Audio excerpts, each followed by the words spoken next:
bridge, like, put the kindling back up, torched it again, is Bethany.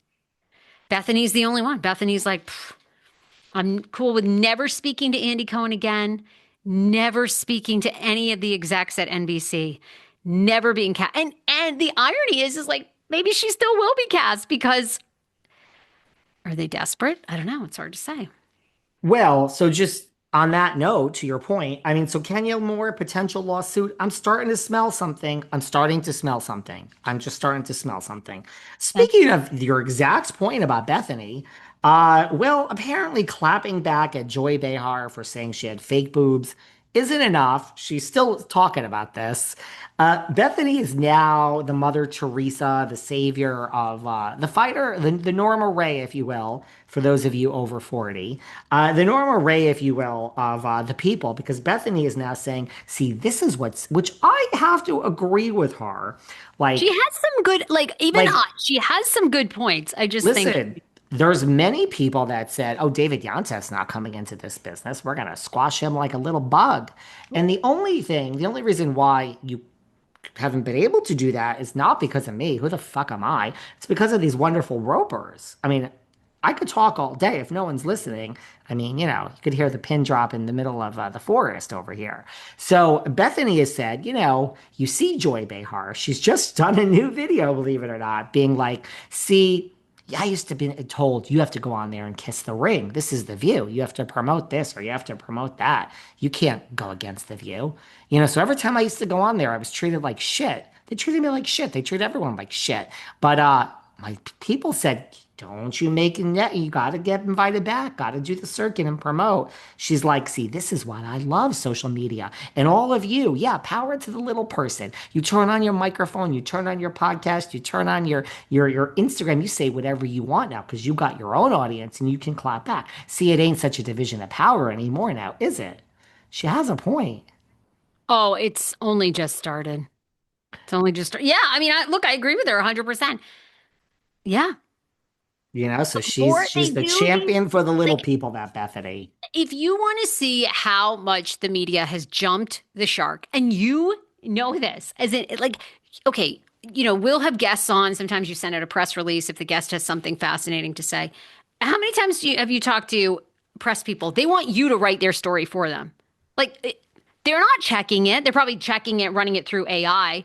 I had a situation recently, yes, where someone I wanted to cover something I was doing on this podcast, and I spoon fed it to them because they asked, and then they still were like, "Can you this?" And I'm like, "No, I don't get any more clicks on my fucking podcast if you put me in paid six or people. Yes, it leads to nothing, you guys. So I'm like, I have done enough work for you to go write this fucking story.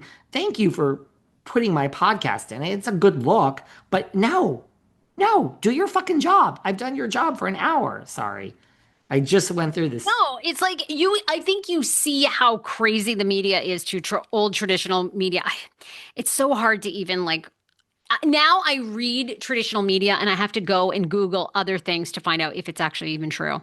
Now, more people are trusting independent investigators, podcasters. It's just like because we can have people on that are experts and whistleblowers and stuff. Like NBC isn't going to do that. They're not going to do that for a No. variety of reasons. Lawsuits, uh, their own political, people that run newsrooms. I worked for a newsroom for 13 years, it's hard not to be biased. It's It's your hard news not to. director is you're kind of at the mercy of your news director, So, in right or other left. words, is Sarah Fraser agreeing with Bethenny Frankel? Yeah, I agree with some of her hot takes. I just find her to be all over the map. Well, Luann, my good friend, has come forward and said that the housewives are afraid of Miss Frankel. They're afraid of her. And Why? Why was anybody be well, afraid of her? well, she said somehow Luann is talking about scary. Listen, I mean, if Teresa can talk about the fucking christening, I guess we've entered the twilight zone. So have at it, Teresa. Go ahead, keep talking about the fucking christening. Luann is talking about Scary Island. I don't know what brings this up, and has said, good thing she wasn't there because she wasn't there. And Kelly Bensimon was very, very afraid of the scary, scary Miss Frankel. And while we're on the subject, all the housewives are afraid of Bethany. And if I was there, that never would have happened because I would have put Bethany in her place. But apparently, all the housewives are afraid of Bethenny Frankel. Well, I have no idea why.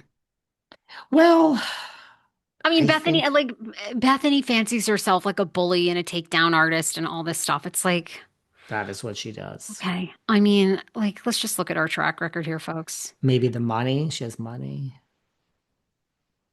She has real money. I don't Yeah. know. Does she?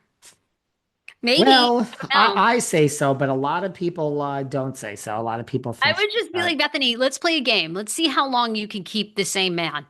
Okay, I've got a stopwatch going. Oh, it stopped. I mean, give me a break. You're a disaster, sweetie.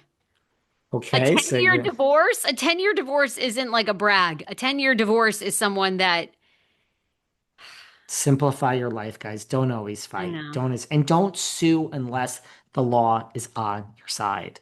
If you're Talk pissed about a off, stupid money move. A 10-year divorce is a dumb money move. huge. If you're pissed off, take a paper bag, breathe into it until you're calm, and then go about your day. If you go to a lawyer and they're like, you're an asshole, but the law is on your side, sue. If they say the law's not on your side and maybe we can get it, when you hear those words, walk out the fucking door. Okay? Bethany's got a banging body, I will say that. That part she couldn't beat me on, but the rest of it, it's like, okay, girl. Oh, and yeah, she does. And by the way, Kenya has also spilling the behind the scenes secrets for RHOA, and apparently she's reignited this feud with Porsche. She's saying, well, because Portia and Shamia are not doing too well, and she is saying, Shamia back in the day wanted to get on Housewives, and Portia would come over and be like, "Don't talk to her. This is my gig. Get out of here." So she never wanted her good friend Shamia on the show, and Kenya is saying now, if that's a good friend, wouldn't you want them to prosper and wouldn't you want them on the show? Why wouldn't you want them on the show? I'm telling you, you know what I asked the psychic Robin was just here this week. Hmm. I asked about Rachel Zoe and her good friend Kyle Richards. Now, Oh, maybe, that's a good all one. right, maybe not day one, maybe. And I told the psychic there's a woman named Lisa Vanderpump, and her and Kyle don't speak. And let's face it, Dorit and Kyle will never be the same again. I mean, they're copacetic. It's never going to be the same. You're never going to tell this person your deep, dark secrets. So, are Rachel Zoe and Kyle, I mean, they're not best friends. This isn't like Faye Resnick and Kyle or Teddy, but are they going to make it or somewhere in 2 seasons from now, 3 seasons? Is Kyle going to say, why the fuck did I support Rachel coming on this damn show? Probably. Probably that. I mean, not many Probably. leave good friends still, right? I mean, even Lou. I mean, is Lou that close She's with who? with any I mean, particularly close? I know Giselle and Ashley Darby are close still. oh yeah, they did great on that Love Hotel together, those gals. Okay, they did well. They are still close.